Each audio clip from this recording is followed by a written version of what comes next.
उम्मीद करता हूँ सभी स्टूडेंट्स बढ़िया तरीके से पढ़ रहे होंगे। आज अपन अपना अगला चैप्टर स्टार्ट करेंगे, वही क्वेश्चंस का प्रोग्राम। ठीक है, तो एक बार फिर कहता हूँ, जितने भी स्टूडेंट्स यहाँ क्लास ले रहे हैं वो कंसेप्ट पर ध्यान देंगे। बिना कंसेप्ट कुछ भी संभव नहीं है। ठीक है, स्टार्ट करते हैं। क्वेश्चन नंबर पहला, बरगद में उपस्थित मूल। क्वेश्चन पूछा गया है कि बरगद में उपस्थित मूल का नाम बताइए। क्वेश्चन है बरगद में पाई जाने वाली मूल।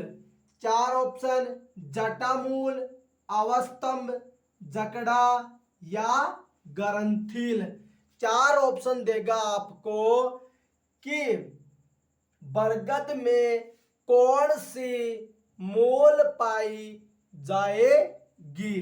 तो याद रखना, बरगद में जटामूल पाई जाए, अवस्तंभ मूल पाई जाएगी। ठीक है, इतना क्वेश्चन कंप्लीट। बरगद में पाई जाने वाली मूल कौन सी होगी? अवस्तंभ मूल। अवस्तंभ मूल को इंग्लिश में प्रूफ रूट बोला जाता है। याद रखना, प्रूफ रूट के नाम से जाना जाता है। ठीक है, प्रूफ रूट कौन सी होती है बता देता हूं डायग्राम के द्वारा। मान लीजिए ये क्या आपका बरगद। ठीक है, तो बरगद का जो तना होता है ना, इस तने से कुछ मूल यूं आती है खंबे के जैसे। याद रखना, बरगद के तने से मूल निकलेगी, यानी अपस्तन की मूल निकलेगी और वो मूल निकल कर मृदा के अंदर धस जाएगी, खंबे के जब समान हो जाती है, उसे अवस्तंभ मूल बोला जाता है। जो वापिस तने से वापिस मिट्टी के अंदर जाएगी और खंबे के समान खड़ी हो जाती है, जिससे उस बरगद को सहारा मिलता है। ऐसी रूट को अवस्तंभ रूट बोला जाता है। ठीक है, क्वेश्चन पूछ लिया आपको कि मक्का, गन्ना और केवड़ा, इन तीनों में किस प्रकार की मूल पाई जाएगी। याद रखना, मक्का और केवड़ा, इसके अलावा गन्ने में किस प्रकार की मूल पाई जाएगी।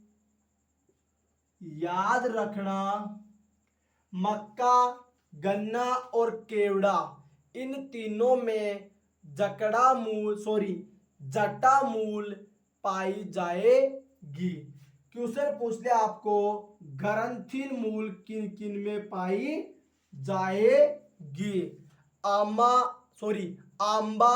हल्दी और अखरोट, इन तीनों में किस प्रकार की मूल पाई जाएगी।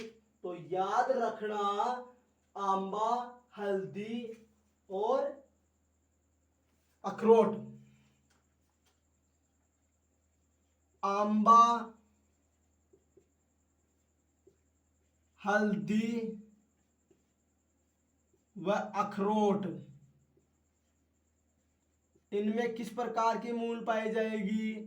तो याद रखना, आंबा, हल्दी और अखरोट, इनमें ग्रंथिल मूल पाई जाएगी।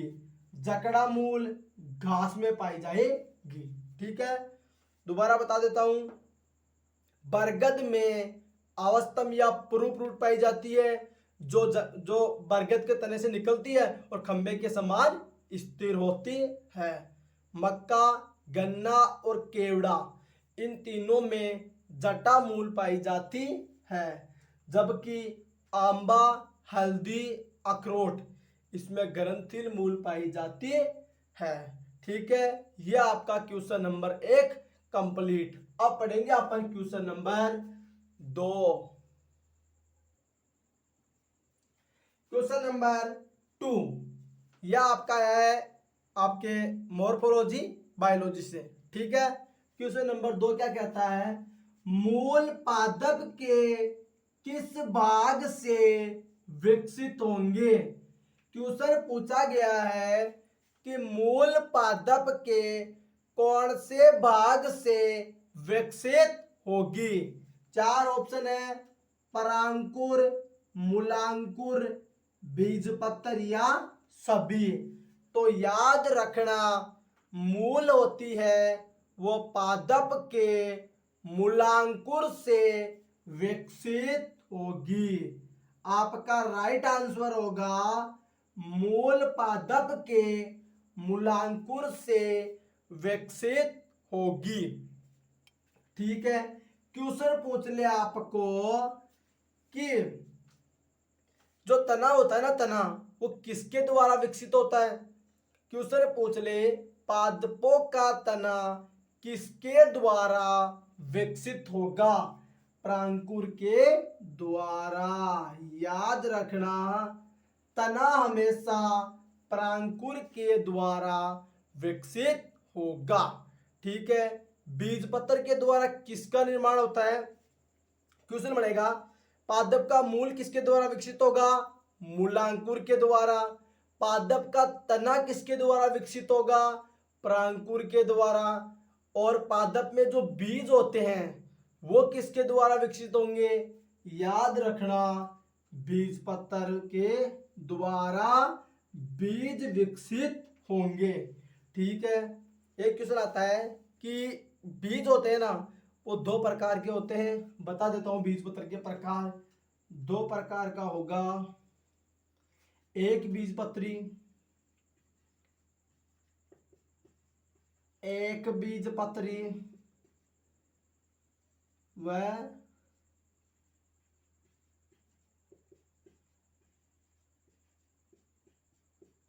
द्विबीजपत्री। एक बीजपत्री और द्विबीजपत्री। ठीक है, ये हो गया आपका क्वेश्चन नंबर 2। दोबारा बता देता हूं, मूलांकुर के द्वारा मूल बनेगी, परांकुर के द्वारा तना बनेगा, बीजपत्र के द्वारा बीज बनेगा। एक बात फिर बता देता हूं, बीजपत्र 2 प्रकार का होगा, एक बीजपत्री और द्विबीजपत्री। ठीक है, अब पढ़ेंगे अपन क्वेश्चन नंबर 3। ठीक है, आगे पढ़ते हैं क्वेश्चन नंबर 3। अब पढ़ेंगे अपन क्वेश्चन नंबर 3। क्वेश्चन नंबर 3 है कि आर्द्रता ग्राही मूल पाई जाएगी। क्वेश्चन नंबर 3 है, आर्द्रता ग्राही मूल कौन से पादप में पाई जाएगी। क्वेश्चन पूछ रहा है आर्द्रता ग्राही मूल पाई जाएगी। ठीक है, तो बता देता हूं 4 ऑप्शन देंगे, अमरबेल, आदिपादप, पाइनस या शकरकंद। इन चारों में से आर्द्रता ग्राही या हाइड्रोफाइटस मूल कौन से पादप में पाई जाएगी। तो याद रखना, आदिपादपों में कौन सी मूल पाई जाएगी, आर्द्रता ग्राही मूल पाई जाएगी। आदिपादप को इंग्लिश में क्या बोल सकते हैं, एपीफाइट्स। एपीफाइट्स बोला जाता है, जिनमें आर्द्रता होती है। ठीक है, क्वेश्चन याद रखना, आदिपादपों में आर्द्रता ग्राही मूल पाई जाएगी। ठीक है, क्वेश्चन पूछ लिया आपको अमरबेल में किस प्रकार की मूल पाई जाएगी। तो याद रखना, अमरबेल में या कस्टूटा में कौन सी मूल पाई जाएगी, परजीवी मूल। अमरबेल में कौन सी मूल पाई जाएगी, परजीवी मूल। याद रखना, अमरबेल में परजीवी मूल पाई जाएगी। ठीक है, अमरबेल को अपन इंग्लिश में एक नाम और बोलते हैं जिसे बोला जाता है कास्ट्यूटा। याद रखना, अमरबेल को इंग्लिश में कास्ट्यूटा बोला जाता है। कई बार होता है एग्जाम में, क्या होता है एक्चुअल में कि कास्ट्यूटा ही लिख देता है, डायरेक्ट कास्ट्यूटा लिख देता है, इसीलिए इसको कास्ट्यूटा बोला जाता है। ठीक है, क्वेश्चन पूछ ले आपको कि जिम्नोस्पर्म पाइनस में किस प्रकार की मूल पाई जाएगी। तो याद रखना, पाइनस में कवक मूल पाई जाएगी। ठीक है, क्वेश्चन आ जाए पाइनस होता क्या है। क्वेश्चन पूछ ले कि वास्तव में पाइनस है क्या। सॉरी, टेरिडोफाइटा है, एक ब्राइटोफाइटा है, एक जिम्नोस्पर्म है, एंजियोस्पर्म है या सेवाल। सारा पाइनस है क्या। याद रखना, पाइनस, साइकस और एफिड्रा ये तीनों ही जिम्नोस्पर्म होते हैं। तो पाइनस वास्तव में क्या होता है, याद रखना, पाइनस वास्तव में जिम्नोस्पर्म होगा। ठीक है, अधिपादपों में आर्द्रताग्राही मूल पाई जाती है। ठीक है, पाइनस जो एक प्रकार का जिम्नोस्पर्म है उसमें कवक मूल पाई जाती है। ठीक है, साइकस भी हो गया, इसके अलावा एफिड्रा ये भी जिम्नोस्पर्म होता है जिनमें बीज नगन होता है। ठीक है, अमरबेल या कास्ट्यूटा में किस प्रकार की मूल पाई जाती है। याद रखना, परजीवी मूल कास्ट्यूटा या अमरबेल में पाई जाएगी। ठीक है, अब पढ़ेंगे अपन क्वेश्चन नंबर अगला शकरकंद के बारे में कि भैया बताइए कि शकरकंद की क्या कहानी है। बता देता हूं, शकरकंद में रिप्रोडक्टिव रूट पाई जाती है। याद रखना, शकरकंद में रिप्रोडक्टिव या प्रजननकारी रूट पाई जाती है। प्रजननकारी या इसके अलावा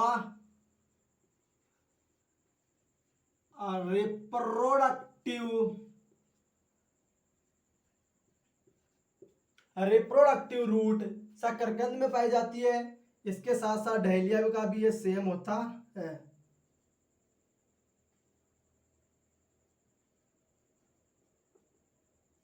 डहेलिया, याद रखना, दोबारा रिपीट करा देता हूं, इसको इतना याद रखना कि आर्द्रताग्राही मूल पाई जाती है अधिपादपों में, अमरबेल में परजीवी मूल, पाइनस में कवक मूल पाई जाती है, जबकि शकरकंद और डहेलिया में याद रखना प्रजननकारी या इसके अलावा कौन सी रिप्रोडक्टिव रूट अमरबेल या डहेलिया में पाई जाती है। ठीक है, आगे अपना होगा क्वेश्चन नंबर 4। ठीक है, याद रखना क्वेश्चन नंबर 3 कि अपन आर्द्रताग्राही मूल के बारे में पढ़े हैं। अब पढ़ेंगे अपन क्वेश्चन नंबर 4। क्वेश्चन नंबर 4 पढ़ेंगे। ठीक है, क्वेश्चन नंबर अपना 4 है, ऋणात्मक प्रकाशानुवर्तन और इसके अलावा धनात्मक गुरुत्वानुवर्तन किसकी विशेषता है। क्वेश्चन पूछा गया है कि ऋणात्मक प्रकाशानुवर्तन और धनात्मक गुरुत्वानुवर्तन किसकी विशेषता है। ठीक है, 4 ऑप्शन है, तना, मूल, मूलगोप या सभी। क्वेश्चन पूछा गया है कि धनात्मक गुरुत्वानुवर्तन और प्रकाश अनुवर्तन होगा वो ऋणात्मक होगा, तो ये किसकी विशेषता है, तना, मूल, मूलगोप या सभी। तो याद रखना ये विशेषता होगी मूल की। ठीक है, मूल में से और क्या क्वेश्चन बनता है। पहला क्वेश्चन, मूल की उत्पत्ति होती है। तो याद रखना मूल की उत्पत्ति किसके द्वारा होगी, मूलांकुर द्वारा। याद रखना मूल की उत्पत्ति मूलांकुर के द्वारा होगी।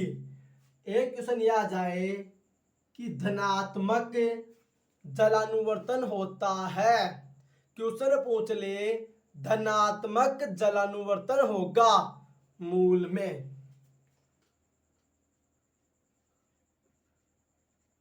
पॉजिटिव जलानुवर्तन, पॉजिटिव जलानुवर्तन होगा। तो याद रखना मूल में क्या होगा, पॉजिटिव जलानुवर्तन। क्वेश्चन पूछ ले जल द्वारा या जल का अवशोषण होगा जड़ द्वारा। और मूल का क्या काम होगा, याद रखना जल अवशोषण, जल का अवशोषण। याद रखना जल अवशोषण किसके द्वारा होगा, याद रखना जल का अवशोषण मूल के द्वारा होगा। ठीक है, यह आपकी तीन चीजें कंप्लीट। देखिए मूल में से 4 क्वेश्चन बढ़ेंगे। पहला क्वेश्चन ऐसी मतलब मूल की परिभाषा बता रहा हूं 4 कि पॉजिटिव गुरुत्वानुवर्तन और नेगेटिव प्रकाशानुवर्तन मूल में होगा। मूल की उत्पत्ति मूलांकुर से होगी और मूल का जलानुवर्तन पॉजिटिव होगा और मूल का काम होगा जल का अवशोषण करेंगे। किसके द्वारा, मूल द्वारा जल अवशोषण प्लांट करेंगे। अब बात करें तना, तो तना की विशेषता बता देता हूं। तना इसका विपरीत होता है। इसमें पॉजिटिव क्या होगा, प्रकाशानुवर्तन, प्रकाशानुवर्तन। Very good. और तने की एक विशेषता और बताता हूं, इसमें नेगेटिव। याद रखना इसमें नेगेटिव क्या क्या होगा वो भी बता देता हूं। जलानुवर्तन, जलानुवर्तन और इसके अलावा गुरुत्वानुवर्तन, गुरुत्वानुवर्तन। ये दोनों क्या होंगे, नेगेटिव होंगे। तने की विशेषता याद रखना, प्रकाशानुवर्तन पॉजिटिव होगा जबकि गुरुत्वानुवर्तन और जलानुवर्तन दोनों क्या होंगे, नेगेटिव होंगे। ये इसकी मुख्य विशेषता होगी। ठीक है, अब बात आता है मूलगोप में से क्या बनता है वो भी बता देता हूं। याद रखना मूलगोप बना होता है कैलिप्ट्रा के द्वारा। ठीक है, पहला क्वेश्चन। दूसरा होता है मूलगोप मूल का टोपीनुमा भाग होता है। टोपीनुमा शीर्ष भाग, टोपीनुमा शीर्ष भाग होता है। ठीक है, समझ में आ गया। दोबारा बता देता हूं, ऋणात्मक प्रकाशानुवर्तन, पॉजिटिव गुरुत्वानुवर्तन और पॉजिटिव जलानुवर्तन। यह तो विशेषता हो गई मूल की। ठीक है, मूल की उत्पत्ति मूलांकुर से। ठीक है, मूल का काम पादप जड़ का अवशोषण करेंगे, जल अवशोषण करेंगे। तना धनात्मक प्रकाशानुवर्तन, ऋणात्मक गुरुत्वानुवर्तन और इसके अलावा ऋणात्मक जलानुवर्तन। ठीक है, मूलगोप कैलिप्ट्रा के द्वारा बना होता है। मूल का शीर्ष भाग टोपीनुमा संरचना होती है और मूलगोप होता है वह कैलिप्ट्रा के द्वारा बना हुआ होता है। अब पढ़ेंगे अपन क्वेश्चन नंबर 5। अब पढ़ेंगे अपन क्वेश्चन नंबर 5। अगला क्वेश्चन होगा अपना क्वेश्चन नंबर 5। वह है क्षेत्र जिसमें मूल की लंबाई बढ़ेगी। क्वेश्चन पूछेगा कि मूल के क्षेत्र होते हैं, उन क्षेत्रों में से ऐसा क्षेत्र का नाम बताइए जिसमें मूल की लंबाई बढ़ेगी। तो याद रखना 4 ऑप्शन है, परिपक्वन क्षेत्र, दीर्घीकरण क्षेत्र, विभाज्योत्की क्षेत्र या मूलगोप। इन चारों में से ऐसे क्षेत्र का नाम बताइए जिसमें मूल की लंबाई बढ़ेगी। तो याद रखना दीर्घीकरण क्षेत्र में मूल की लंबाई बढ़ेगी। ठीक है, दीर्घीकरण एक ऐसा क्षेत्र होता है जिसमें मूल की लंबाई बढ़ेगी। ठीक है, ये तो हो गया आपका सीधा सीधा। क्वेश्चन पूछ ले आपको कि पादपों में मूल रोम का विकास होता है, कि मूल उत्पत्ति का ऐसा कौन सा क्षेत्र है या मूल का ऐसा कौन सा क्षेत्र है जहां मूल रोम पाए जाते हैं या जहां से मूल रोम विकसित होंगे। तो याद रखना परिपक्वन क्षेत्र में मूल रोम उपस्थित। Very good. याद रखना मूल के परिपक्वन क्षेत्र में मूल रोम पाई जाएगी। ठीक है, वेरी गुड। अब क्या आता है कि ऐसे पादपों का नाम बताओ जिनमें मूल रोम नहीं होता है। याद रखना जलीय पादपों में मूल रोम अनुपस्थित। जलीय पादपों में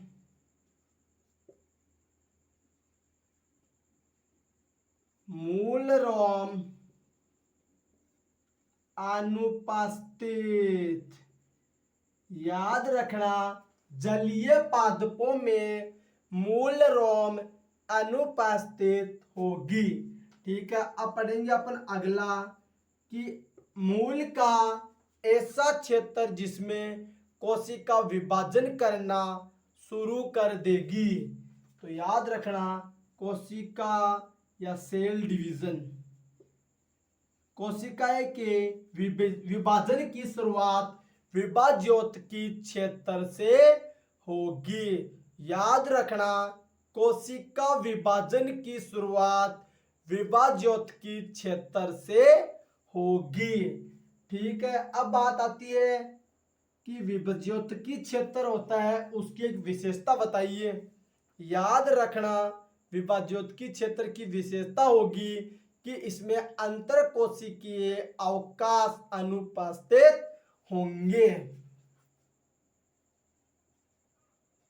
अंतर कोशिकीय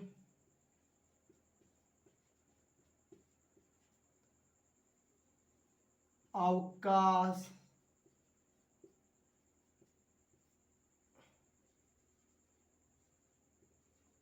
एब्सेंट। याद रखना अंतर कोशिकीय अवकाश एब्सेंट। और मूलगोप अपन पहले पढ़ चुके, जस्ट इससे पहले वाला क्वेश्चन अपने सोल्व किया था उसमें मूलगोप पढ़ा था अपन ने। ठीक है, दोबारा रिपीट करा देता हूं। ऐसा क्षेत्र जहां मूल की लंबाई में वृद्धि होगी। दीर्घीकरण क्षेत्र एक ऐसा क्षेत्र होगा जिसमें मूल की लंबाई में वृद्धि होगी। ठीक है, इसके अलावा ऐसा कौन सा क्षेत्र है मूल का जहां पर मूल रोम विकसित होगी।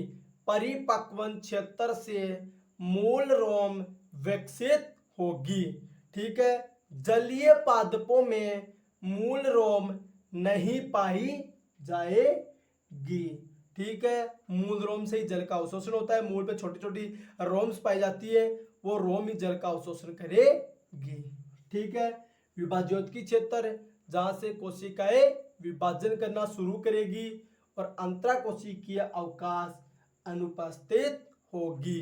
ठीक है, अब पढ़ेंगे अपन क्वेश्चन नंबर 6। ठीक है, ये क्वेश्चन थोड़ा सा अलग तरीके का है। देखिए मैं थोड़ा सा पहले बता देता हूँ इस तरीके के क्वेश्चंस के बारे में। ये मैं ऐसे क्वेश्चन बताऊंगा जो मोस्ट इंपॉर्टेंट क्वेश्चन है, एमसीक्यू, मोस्ट चॉइसेबल क्वेश्चंस। ठीक है, ये क्वेश्चन ऐसे क्वेश्चंस है जो 101% है कि आपके आने के पूरे चांस है यदि एग्जामिनर डीप में जाता है। तो डीपली वाले क्वेश्चंस में मैं क्या करूंगा आपको कि कंसेप्ट को समझाने के लिए मैं ऑप्शन में न जाकर उसको थ्योरेटिकल बताऊंगा। ठीक है, ये भी मेरा एक तरीका है। तो मैं आपको आज ये अलग तरीके से क्वेश्चन बता रहा हूं, इसको ध्यान से पढ़िए। ठीक है, सबसे पहला क्वेश्चन क्या कह रहा है समझिए कि मूल क्षेत्र का क्रम होगा। क्वेश्चन पूछ रहा है पहली चीज तो मूल क्षेत्र में टोटल क्षेत्र कितने होते हैं। सबसे पहले चीज 4 क्षेत्र होंगे। कौन कौन से? मूलगोप, विभाज्योत्की, दीर्घीकरण और परिपक्वन, 4 क्षेत्र होते हैं। सबसे पहला क्षेत्र कौन सा होगा बताइए? सबसे पहला क्षेत्र होगा मूलगोप, जो मूल का शीर्ष भाग होगा टोपी के समान होगा और कैलिप्ट्रा के द्वारा बना हुआ होगा। ठीक है, अगला क्वेश्चन कौन सा होगा बच्चों? याद रखना मूल गोप के बाद मूल में कौन सा क्षेत्र आएगा? याद रखना विभाज्योत्की क्षेत्र मूल गोप के बाद आएगा।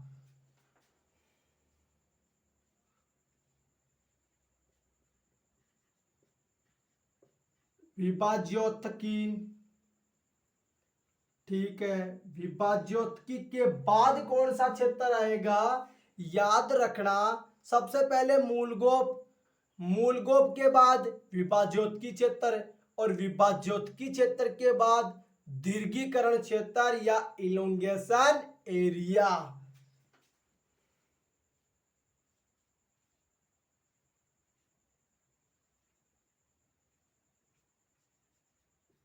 दीर्घीकरण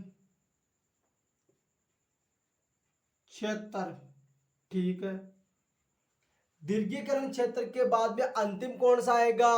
याद रखना परिपक्वन क्षेत्र, परिपक्वन क्षेत्र। ठीक है, क्वेश्चन दोबारा बता देता हूं। मूल क्षेत्र कितने प्रकार के होते हैं? 4 प्रकार के। सबसे पहला मूलगोप, जो शीर्ष भाग होता है, इसमें कैलिप्ट्रा होती है, टोपी नुमा भाग होता है। इसके बाद में विभाज्योत्की क्षेत्र, यहां से कोशिकाएं विभाजन करती है और इसमें अंतर कोशिकीय अवकाश नहीं पाए जाएंगे। और दीर्घीकरण एक ऐसा क्षेत्र होगा जहां से क्या होगा? कोशिका की मूल की लंबाई में वृद्धि होगी। और अंतिम अपना पॉइंट आएगा परिपक्वन क्षेत्र, और यहां से क्या होगा? याद रखना परिपक्वन क्षेत्र से मूल रोम का निर्माण होगा। यहां से मूल पकने की तैयारी करेगी या पक जाएगी। ठीक है, यह आपके हो गया मूल क्षेत्र का क्रम। ये क्वेश्चन देखिए आपको बार बार में पूछा जाता है और बहुत बार पूछा जा चुका है, बहुत ही एक्सेप्टेड क्वेश्चन है, इसे अपने को समझना पड़ेगा। तो ढंग से ध्यान दीजिए। अब पढ़ेंगे अपन आपका अपना अगला क्वेश्चन नंबर 7। ठीक है, 7 पढ़ने से पहले बता देता हूं, मैं आपको बीच बीच में कुछ इसी टाइप के क्वेश्चन सोल्व करवाऊंगा, तो डाउट मत कीजिएगा कि अपन ऑप्शन वगैरह नहीं पढ़ पा रहे हैं। तो आप ध्यान से पढ़िए बस इनको, क्योंकि ये आपका कंसेप्ट क्लियर करेंगे। क्योंकि आपको कई बार क्या होता है, एग्जामिनर आपको क्रम पूछ लेता है, उसी के हिसाब से मैंने आपको ये क्रम बताया है। ठीक है, आप पढ़ेंगे क्वेश्चन नंबर 7। ठीक है, अपन अपना आएगा क्वेश्चन नंबर 7 मॉर्फोलॉजी से। उससे पहले मैं सभी स्टूडेंट्स को फिर बता रहा हूँ, आराम से कंसेप्ट भाई समझिए। ठीक है, कंसेप्ट पे ध्यान देना है, अपने को रटने पे ध्यान नहीं देना है। लेकिन एक बार फिर बता देता हूँ, ये क्वेश्चन है ना, ये रटने लायक है, समझ भी सकते हैं आप, लेकिन ये रटने लायक ज्यादा है। ठीक है, क्वेश्चन है आपका कि जलकुंभी का उदाहरण है। क्वेश्चन पूछा गया है कि जलकुंभी का उदाहरण है। क्वेश्चन ऐसे कैसा आएगा कि जलकुंभी का या वाटर लिली का उदाहरण है। 4 ऑप्शन देगा, बोस्तारी का, बोस्तारी, कंद या सभी। तो याद रखना, जलकुंभी में किस प्रकार का तना होगा, बोस्तारी का। बोस्तारी का प्रकार का तना किसमें पाया जाएगा, जलकुंभी में पाया जाएगा। ठीक है, ये तो हो गया इस एजिटेज क्वेश्चन का आंसर। क्वेश्चन पूछ ले, पिस्टिया में किस प्रकार का तना पाया जाएगा। याद रखना, पिस्टिया में भी यही पाया जाएगा, बोस्तारी का। पिस्टिया में किस प्रकार का तना पाया जाएगा, जलकुंभी प्रकार का तना पिस्टिया में पाया जाएगा। ठीक है, अब आपको क्वेश्चन पूछ ले कि बोस्तारी प्रकार का तना कौन कौन से पादपों में बोस्तारी प्रकार का तना पाया जाता है। एनसीईआरटी में 2 लाइन साफ साफ दे रखी है, अरवी और स्ट्रॉबेरी में बोस्तारी प्रकार का तना पाया जाएगा। किस किस में, अरवी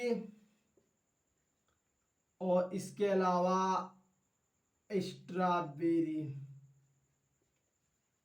स्ट्रॉबेरी में बोस्तारी प्रकार का तना पाया जाएगा। ठीक है, कंद की बात करें तो कंद प्रकार का तना आलू में पाया जाएगा। दोबारा बता देता हूं, जलकुंभी या पिस्टिया में तो बोस्तारी का या ऑफसेट प्रकार का तना पाया जाएगा, जबकि आलू में कंद प्रकार का तना पाया जाएगा। इसके अलावा बोस्तारी में अरवी या स्ट्रॉबेरी प्रकार का तना पाया जाएगा। ठीक है, अब ये आपका क्वेश्चन नंबर 7 कंप्लीट। अब पढ़ेंगे अपन क्वेश्चन नंबर 8। 8 पढ़ने से पहले फिर बता रहा हूं, बीच बीच में मैं आपको कंसेप्ट वाले क्वेश्चन भी सोल्व करवाऊंगा ऑप्शन के अलावा। ठीक है, तो आपका क्वेश्चन नंबर 7 होता है आपका कंप्लीट। अब आपका क्वेश्चन नंबर 8, ये भी कंसेप्ट वाला क्वेश्चन है। क्वेश्चन नंबर 8 है आपका कि गुलबास में किस प्रकार की मूल होगी। क्वेश्चन है, गुलबास में उपस्थित मूल में उपस्थित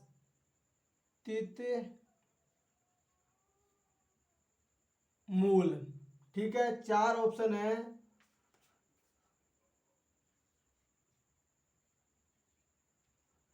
शंखरूपी,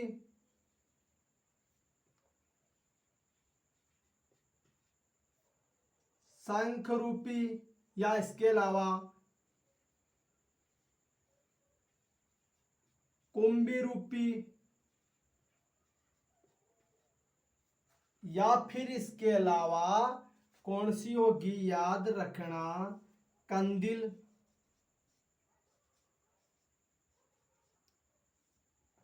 या तरकू रूपी।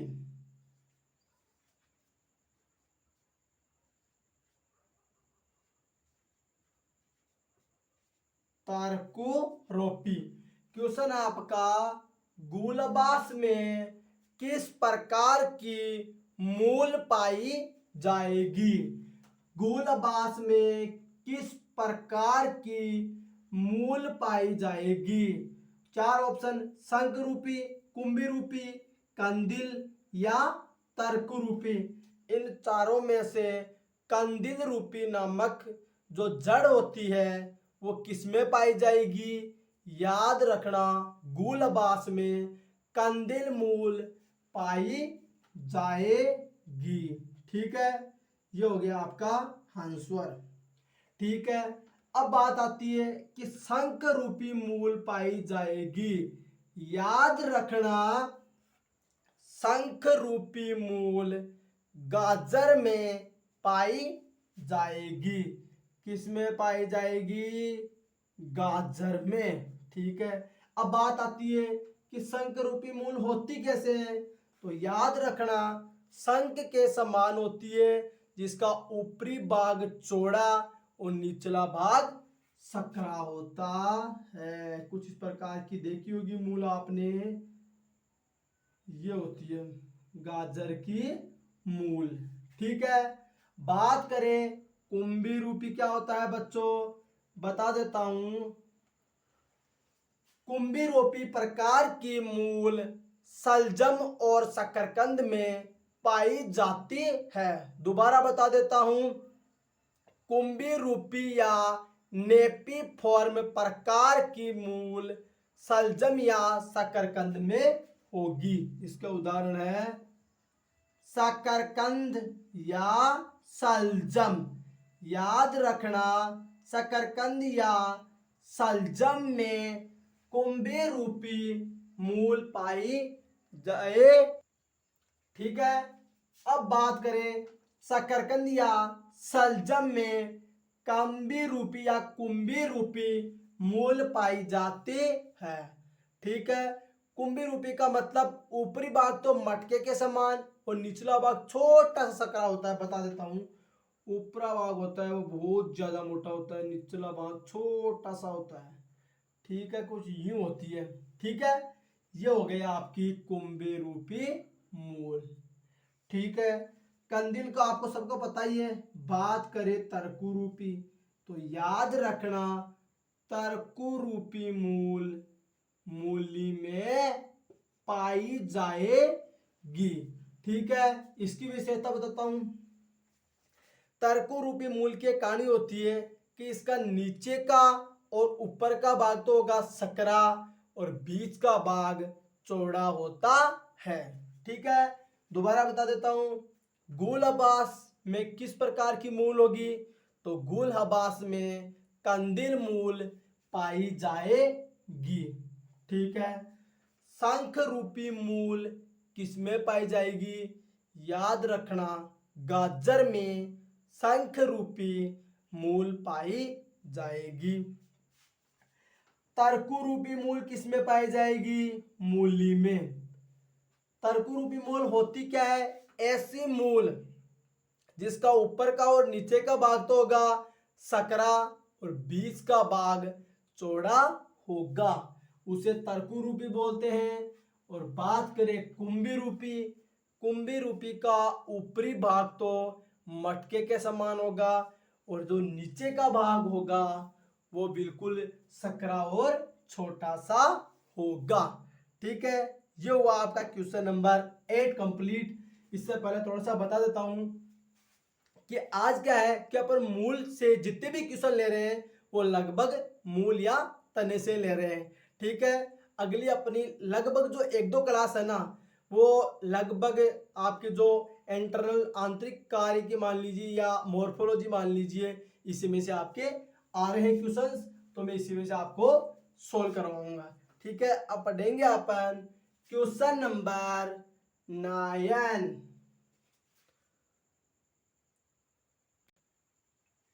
ठीक है, क्वेश्चन नंबर 9 को अपन अलग तरीके से सोल्व करेंगे। सबसे पहले मैं बता देता हूं कि सौसर मूल क्या होती है।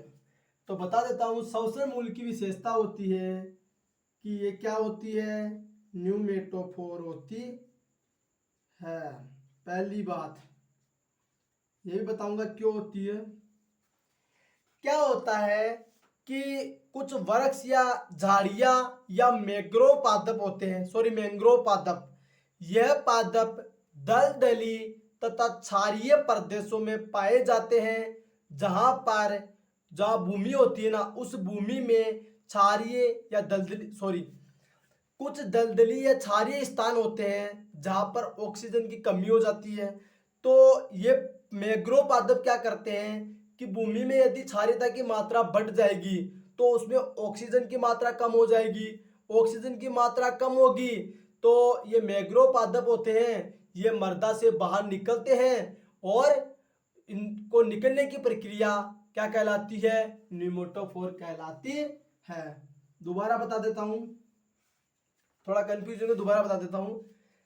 क्या होता है कि भूमि में क्षार की मात्रा ज्यादा हो जाएगी तो ऑक्सीजन कम होगा, और ऑक्सीजन कम हो गया तो मूल बाहर निकल जाएगी वृद्धि करने के लिए, उसको न्यूमेटोफोर बोला जाता है। इसमें क्या होता है, O2 की तो क्या हो जाती है, कमी, और क्षारीयता क्या हो जाती है, बढ़ जाती है। तब होता है, क्या होता है कि मूल होती है वो मृदा से बाहर निकल जाती है और वृद्धि करती है, उसे न्यूमेटोफोर कहते हैं।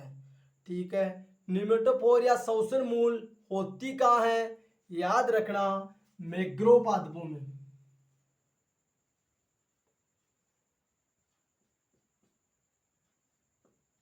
मैंग्रोव पादपों में पाई जाएगी।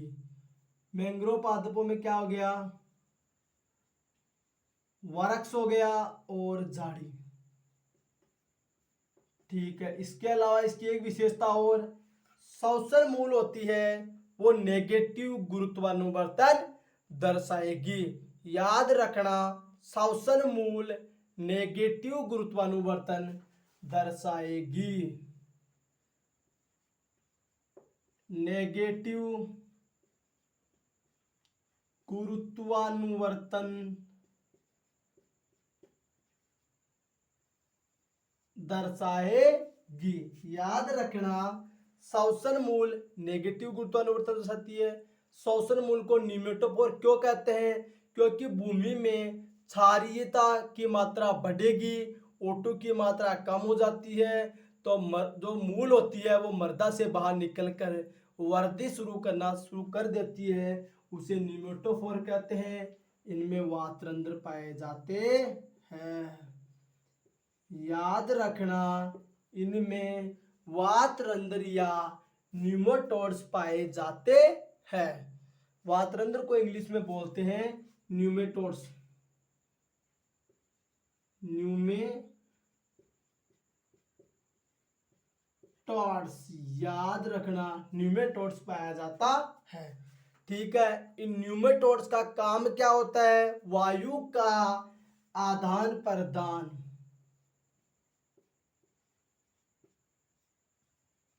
वायु का आदान प्रदान क्या करेगा, ये वायु का आदान प्रदान करने का काम भी करेगी। ठीक है, सौसर मूल मैंग्रोव पादपों में पाई जाती है। सौसर मूल नेगेटिव गुरुत्वानुवर्तन दर्शाती है। सौसर मूल होती है वायु, उसमें जो वातरंध्र या न्यूमेटोड्स होते हैं वो वायु का आदान प्रदान करेंगे, और न्यूमेटोफोर इसे कहा जाता है। O2 की मात्रा ज्यादा, मृदा में O2 की मात्रा तो कम, क्षार की मात्रा ज्यादा हो गई तो मूल विचारी मृदा से बाहर निकलेगी और वृद्धि करने की कोशिश करेगी। तो वह बाहर निकल कर वृद्धि करेगी, उसको न्यूमेटोफोर बोला जाता है। 1, 2, 3, 4, 5 और 6 क्वेश्चन सौसल मूल में से बढ़ते हैं। याद रखना सौसल मूल हमेशा आपको एग्जाम में पूछी जाती है। ठीक है। क्वेश्चन नंबर 10, मक्का में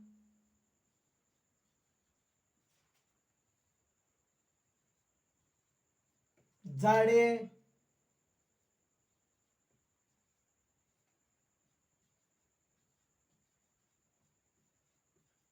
विकसित होगी। वही 4 ऑप्शन। सबसे पहला पत्तियों, दूसरा ऑप्शन होगा आपका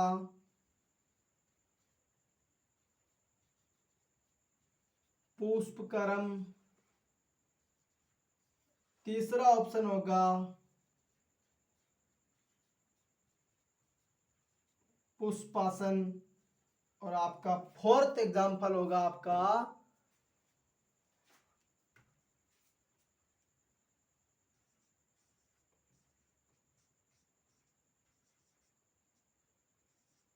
स्तंभ की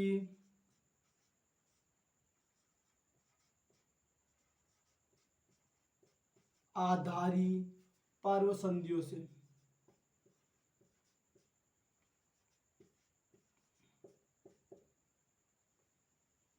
आधारी पर्व संधियों से। ठीक है। 4 ऑप्शन आपके आएंगे कि मक्का में जड़ें विकसित होगी। 4 ऑप्शन है पत्ती, पुष्पक्रम, पुष्पासन या स्तंभ की आधारीय पर्व संधि से। ठीक है। तो याद रखना कि मक्के में जड़ों की जो उत्पत्ति या जड़ों का विकास होगा वो आधारीय स्तंभ का जो आधार होता है, मान लीजिए ये आपका क्या है, स्तंभ है। इस स्तंभ में आधार है ये। ठीक है। इस आधार से जो जड़ें विकसित होगी वो किस में होगी, याद रखना मक्के में जो जड़ें विकसित होगी वो आधारीय स्तंभ की पर्व संधि से होगी। ठीक है। बात आती है कि मक्का होता है ना, मक्का वह कौन से कुल का होता है। ये क्वेश्चन बनता है मक्के में से कि मक्के का कुल होता है पोएसी। मक्के का कुल क्या होगा, पोएसी। ठीक है। बात आती है इसके अलावा दूसरा नाम दे दे तो ग्रेमेनी। याद रखना मक्के का ग्रेमेनी भी होता है, ग्रेमनी, ग्रेमेनी। ठीक है। दोनों एक ही होते हैं। मक्का होता क्या है, मक्का एक प्रकार की धान्य फसल है। याद रखना मक्का एक प्रकार की धान्य फसल है। मक्के का कुल होगा पोएसिया ग्रेमेनी। मक्का धान्य फसल होती है और मक्के का कुल आपको पता ही है। मक्के का जो स्तंभ होता है ना, उसके आधार में जो पर्व संधि होती है उस पर्व संधि से क्या विकसित होती है, जड़ें विकसित होती है। ठीक है। पत्तियों में मुख्यतः क्या होता है, याद रखना पत्तियों में मुख्यतः फोटोसिंथेसिस होगा।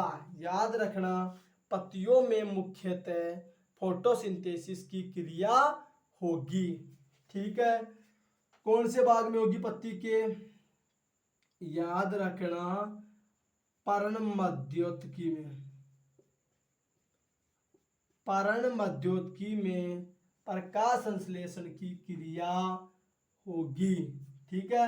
बात करें पुष्पासन क्या होता है, तो याद रखना सेव में फल का निर्माण, सेव में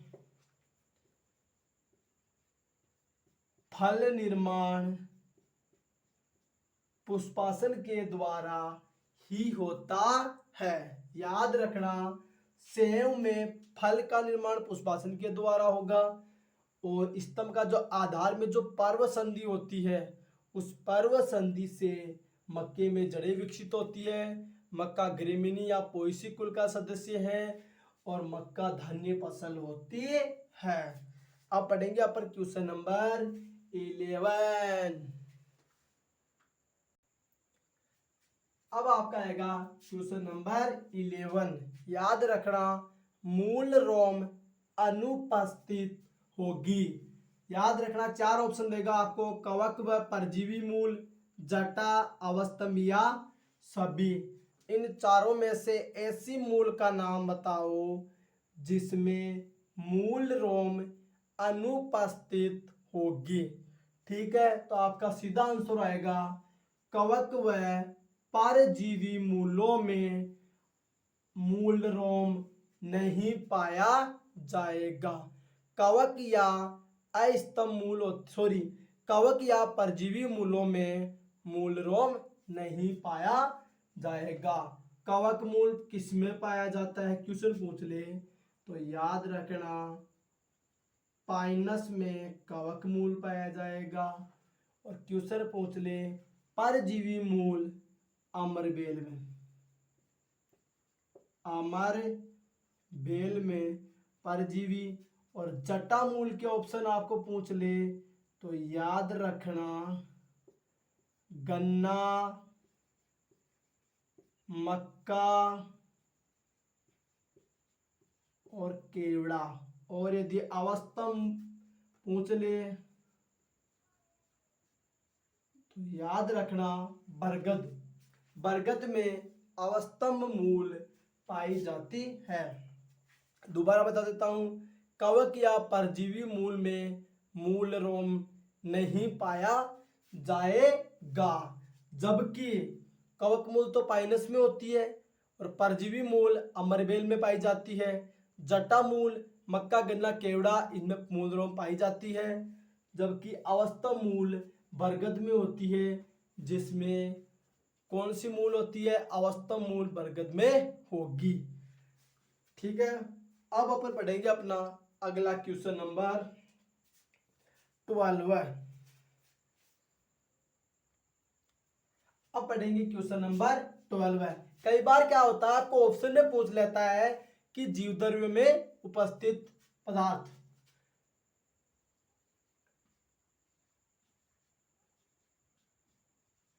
जीवद्रव्य में उपस्थित पदार्थ। याद रखना, जीवद्रव्य में कार्बोहाइड्रेट होगा,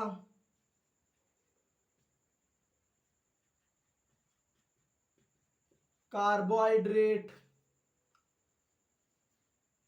वसा, इसके अलावा प्रोटीन,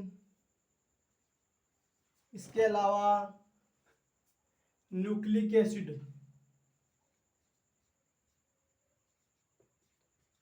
इसके अलावा न्यूक्लिक एसिड और इसके अलावा खनिज। याद रखना, जीवद्रव्य में कार्बोहाइड्रेट, वसा, प्रोटीन, न्यूक्लिक एसिड और खनिज पाए जाते हैं। ठीक है, अब अपना अगला क्वेश्चन होगा क्वेश्चन नंबर 13। ठीक है, अगला क्वेश्चन अपन स्टार्ट करेंगे। क्वेश्चन है, तने में शाखा की उत्पत्ति।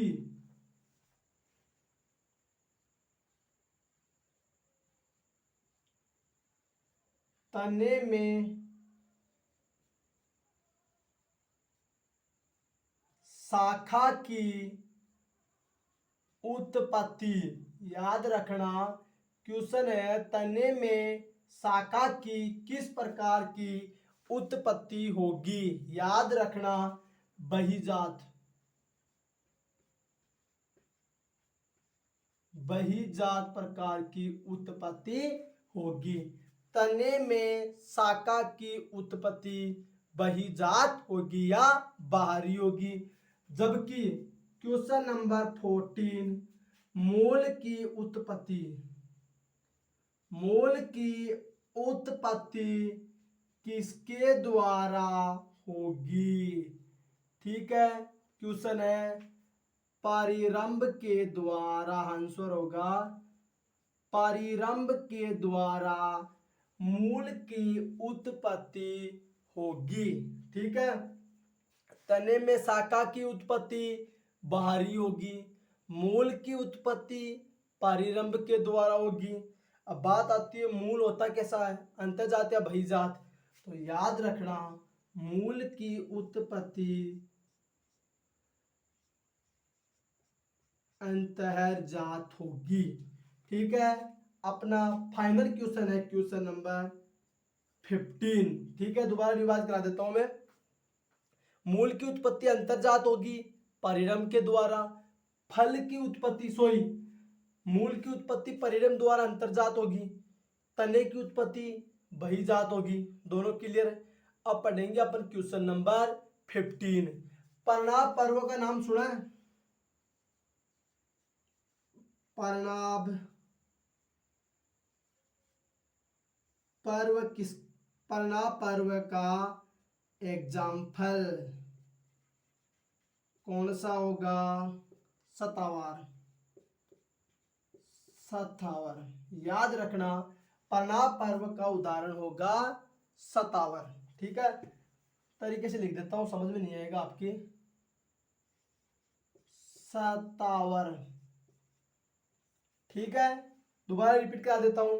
तने की उत्पत्ति बहिर्जात होगी। ठीक है। मूल की उत्पत्ति परिरम द्वारा अंतर्जात होगी। ठीक है। परणाभ पर्व का एग्जाम्पल होगा सतावर। ठीक है। यह आपके 15 क्वेश्चन कंप्लीटेड हुए। ठीक है, उम्मीद करता हूं सभी स्टूडेंट्स ने बढ़िया तरीके से इनको पढ़ा होगा और समझा भी होगा। ठीक है, तो आज आपकी 15 क्वेश्चन की जो ये मॉक टेस्ट की जो श्रृंखला थी उसका समापन होता है। कल वापस आएंगे तो अपन फिर अपने 15 क्वेश्चंस लेकर चलेंगे। ठीक है, 15 क्वेश्चंस की वही क्लास होगी वापस। एक बार फिर कह रहा हूं, क्लास में तभी आना जब आप कंसेप्ट क्लियर करो।